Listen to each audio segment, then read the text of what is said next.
Hey everyone, and welcome back. We most definitely missed you, and because of recent events, we did have to take a break. We are still fighting for Black Lives Matter, and if you are too, there will be links attached to this episode where you can donate and show your support. Again, welcome back to Sippin on Rosé Podcast with Mayra and Denise.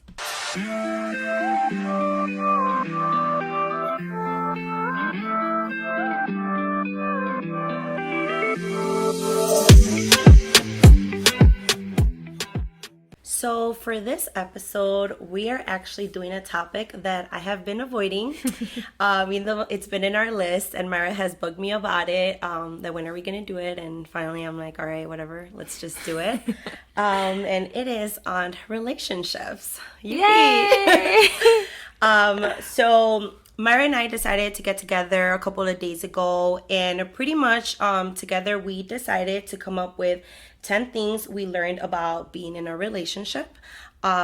We kind of combined a little bit about obviously me, like just in relationships in general, and then her with her marriage as well. So I think together we did a really good job and agreed on 10 things. Yeah, 10 like important things that we've really learned. Okay. So the first one, which I feel like it's really... It's like it has to be the first one. Yeah, like it's pretty obvious. Like patience is key. And I feel like this is something that we like kind of all forget when we're in a relationship. Oh yeah. I mean, geez, like even just as a mom, sometimes I forget like I have to have patience. So it's you know, in the relationship that you're in, but I had to like kind of come to the conclusion that men and women just like do not think the same way. Right. And it's like a lot easier said than done to say, hey, like have patience, but it's really hard, you know, and it's difficult at times. You know, the way I handle a situation compared to how my husband Julian handles a situation are completely different. I am like fast, you know, I see a problem, I have a plan A, plan B, a plan C, whereas you know, he like processes it differently. He might go through the emotions, or he might take a week or two to come up with a solution. And at times, like, it would be a bit frustrating. Right. You know, because I'm just like, let's go. But I've learned that there's like no harm in me waiting. You know, I think I've learned a lot, even like just getting his ideas or whatever I'm waiting for him to understand. It's a lot helpful than trying to rush it. Yeah. You know? Because I feel even us as women, we're so impatient. Like, we want things now. Yeah. And we want everything fixed now. And we, you know, we think we're always right, which a lot of times we are. Mm-hmm. And we're like, okay, this is a solution. Like, there's no need, you know, to wait around for it or figure things out. Like, this is it and it's good. But no, like we have to be respectful of, you know, our significant other and have them process whatever's going on, and that takes patience. Yeah. So I think definitely that's been something that we discussed that we had to learn, you know, throughout time. Yeah. We're hoping that we both are getting better at it. Yeah, I hope so. Right? Everyone's going to go ask Julian later, like, how she's doing. Right? How's her patience? And he's going to be like, it's so horrible.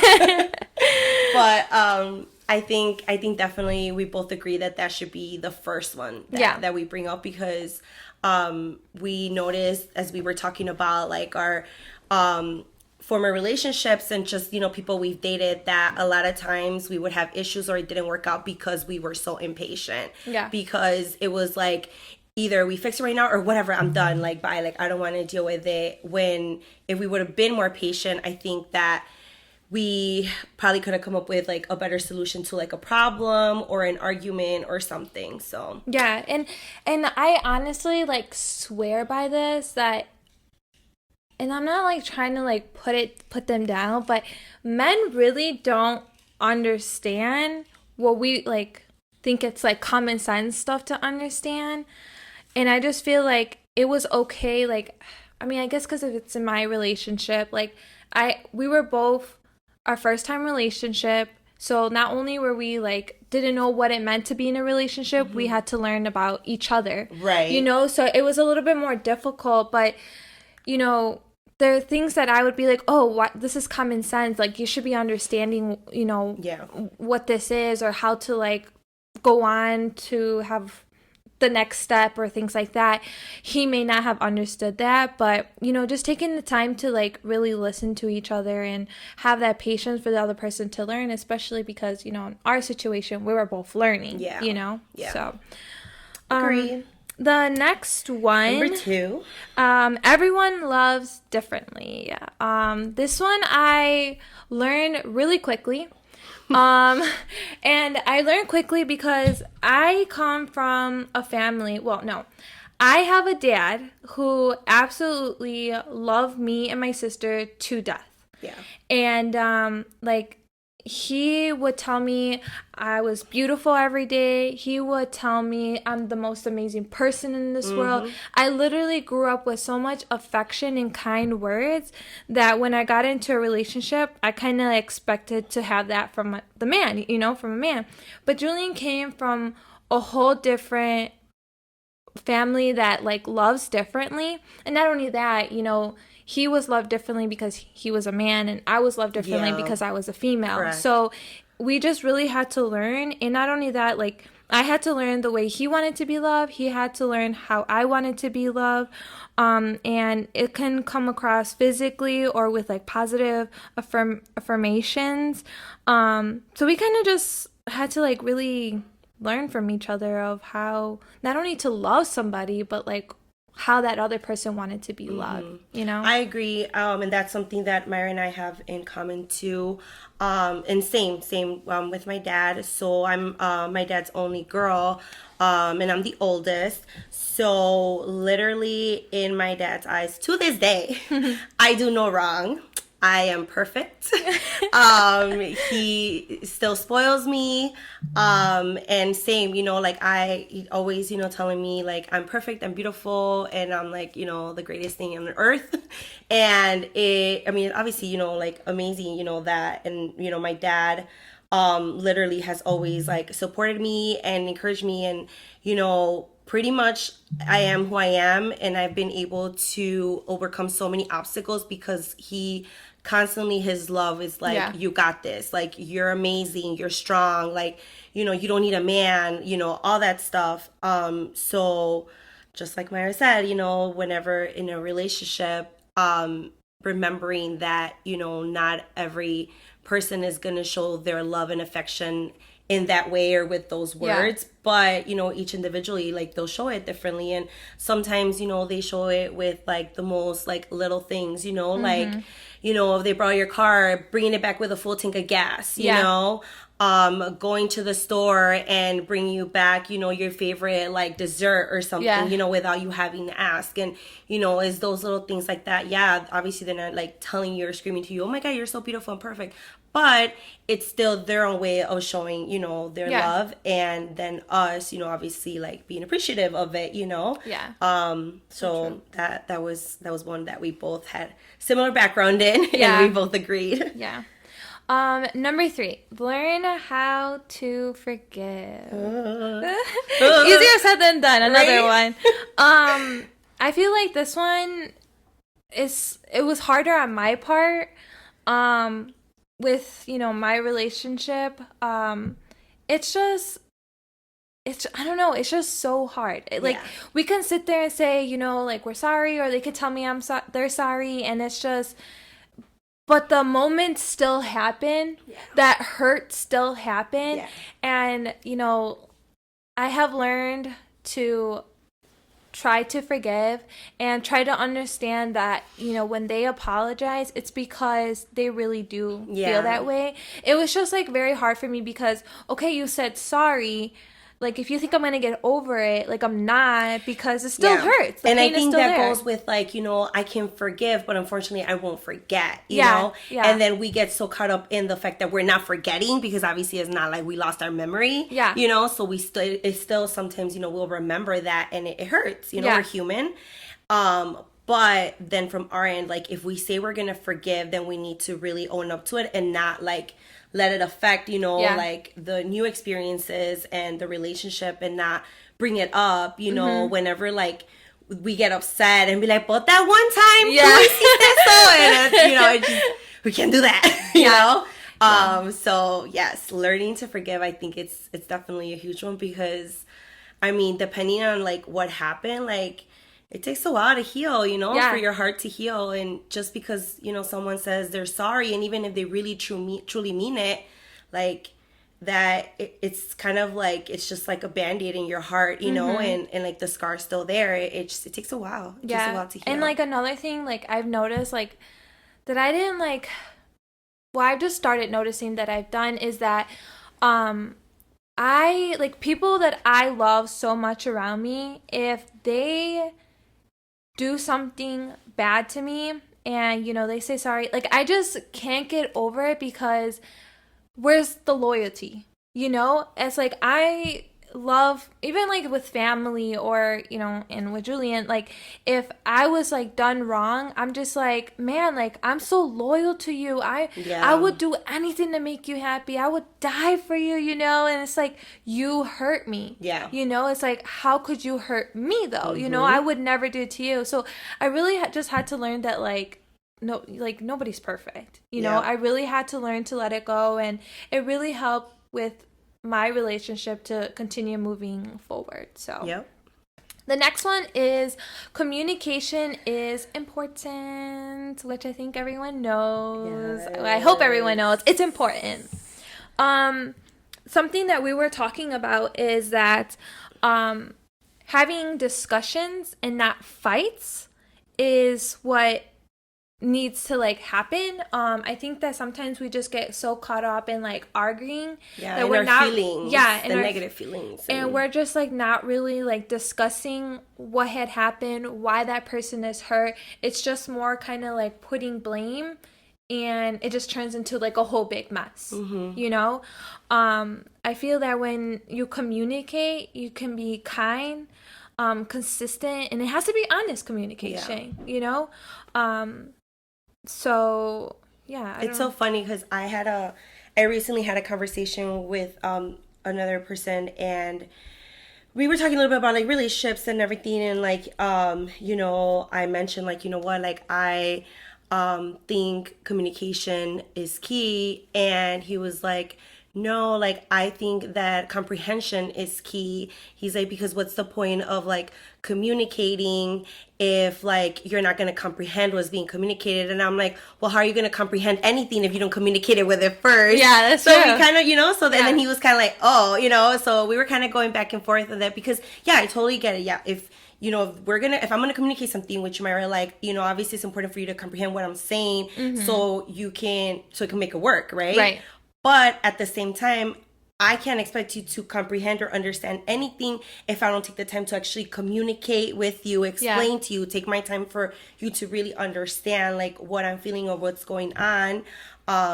So then you can go ahead and like comprehend, right? But I just thought it was interesting because we were having that like little discussion, and I literally was like, well, you don't comprehend what I'm trying to communicate to you. And so it was pretty funny.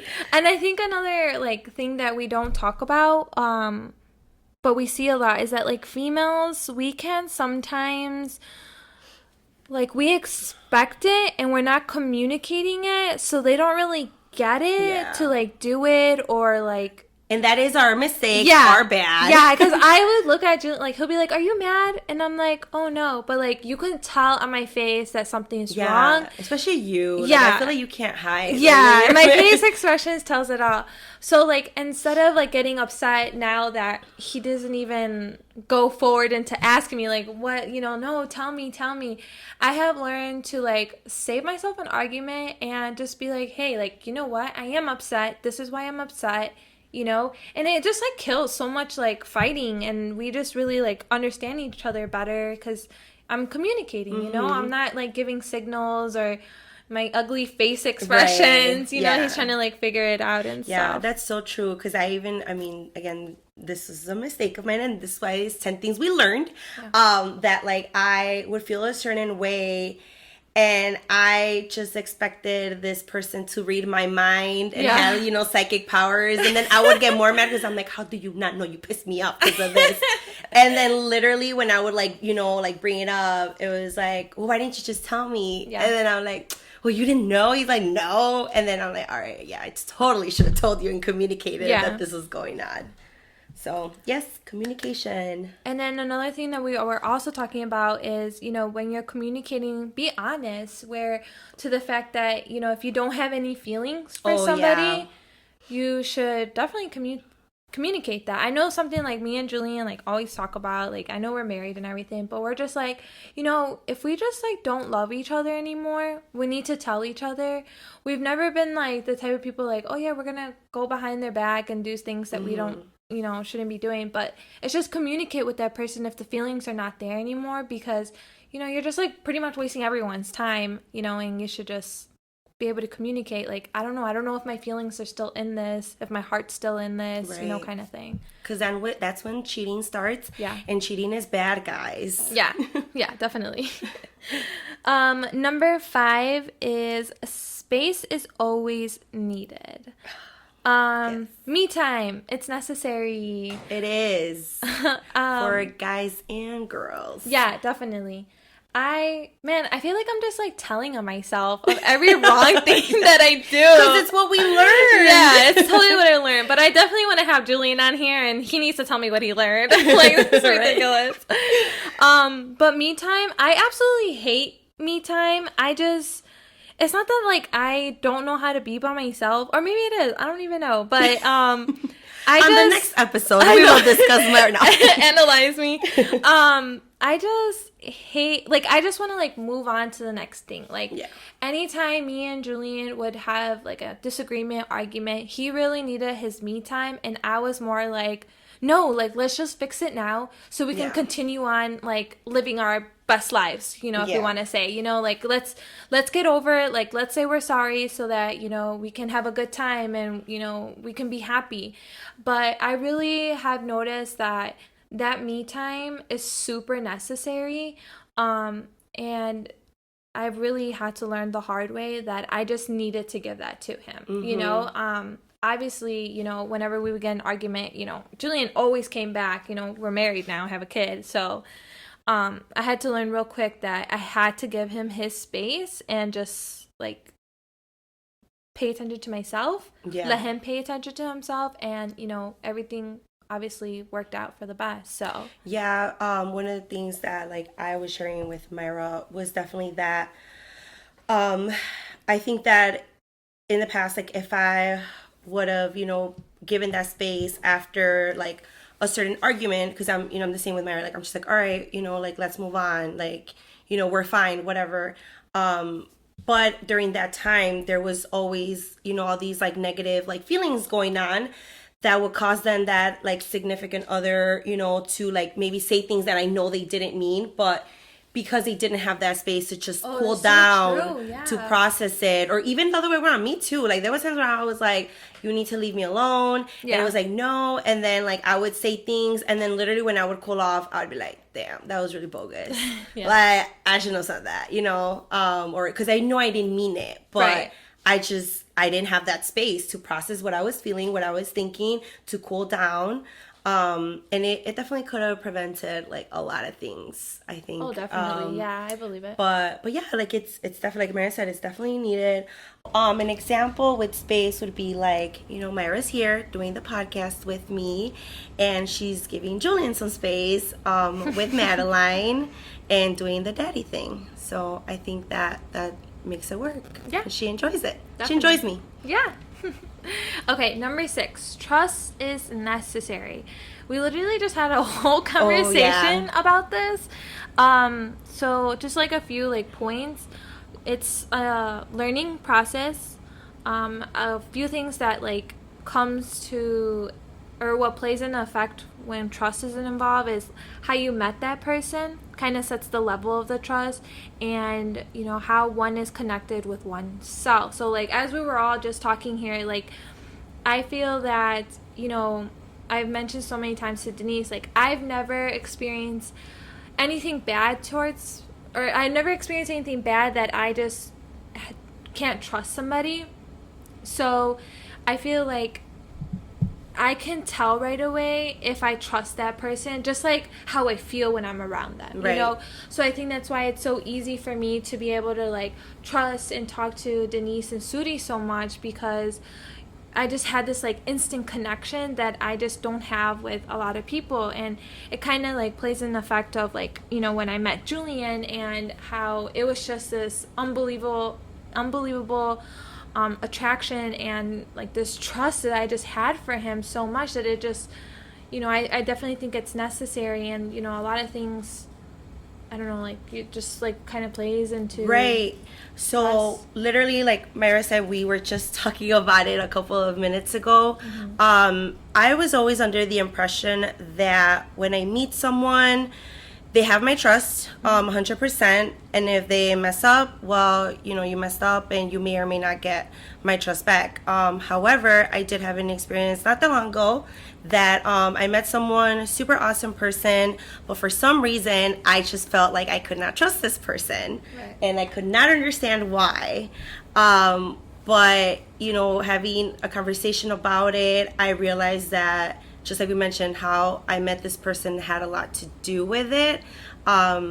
It wasn't ideal how we met, and I feel like if we would have met differently, even if it would have just been like casually through like a mutual friend, I would have felt better, and I think I would trust this person more. Even though, like, again, like, it's not like he's done anything to me, but I think that's something that maybe I need to work on still. Again, this is things that we are learning. We're not perfect, but I think that one's probably like our the toughest one, I would say. Yeah, so, You know? trust is definitely necessary. The next one is we both need to support each other. So basically, I water you and you water me. Yes. So pretty much just kind of saying that when you're in a relationship, I'm there to support you and you're there to support me.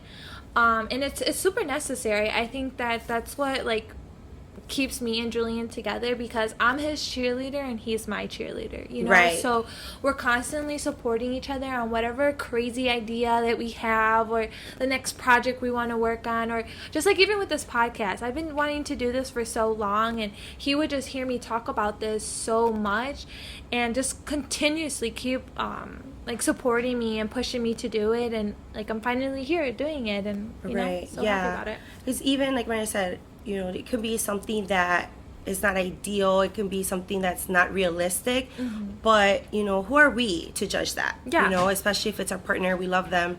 You know, if they mess up, they mess up. And, you know, in the end of the day, you could be like, you know what, it's okay. Like, on to the next project. Like, you're going to be better. You know, I believe in you. Because sometimes that's all we need. Just, you know, someone that's going to, you know, tell us that everything's going to be okay. Yeah. To give us that extra boost of confidence that we need. Yeah, and I feel like you're in that relationship, you know, you guys should be able to lean on each other, kind of thing, you know? So, so number 8, don't fall into a routine.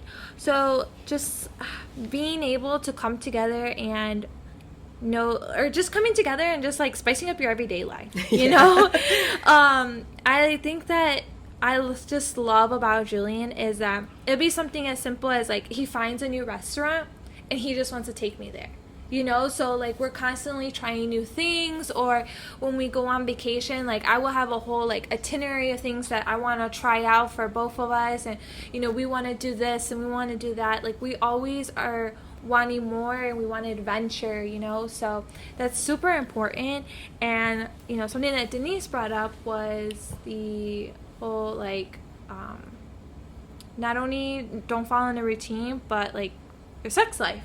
Right. You know? Oh, love how you said I brought it up. All right. Well, I brought it up here, but, like, it's true. Like, when you are in a relationship, we do think that it's important. Like, it's important to, like, I don't know spice how to things up. Yeah, spice it up. I don't know. Like, I don't want to, like, give out, like, ideas and think the whole world thinks I do this, you know? But, like, give us an extra rating, extra star if we do. Give you a little something. But, like, even, like, getting a new outfit, you know, for them to see, or just trying something new.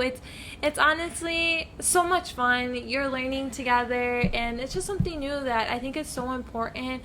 You know, I've only been married for 3 years, but I'm just thinking about like the next 20, the next 30, Right. you know, like I'm sure we're not going to be doing this same thing. Like I'm sure like I got a few other things that I'm ready to be testing out, you know. So feel little things up your sleeve. Yeah, so watch out, Julian. But yeah, it's super important to make sure that you're spicing things up in your everyday life and your sex life.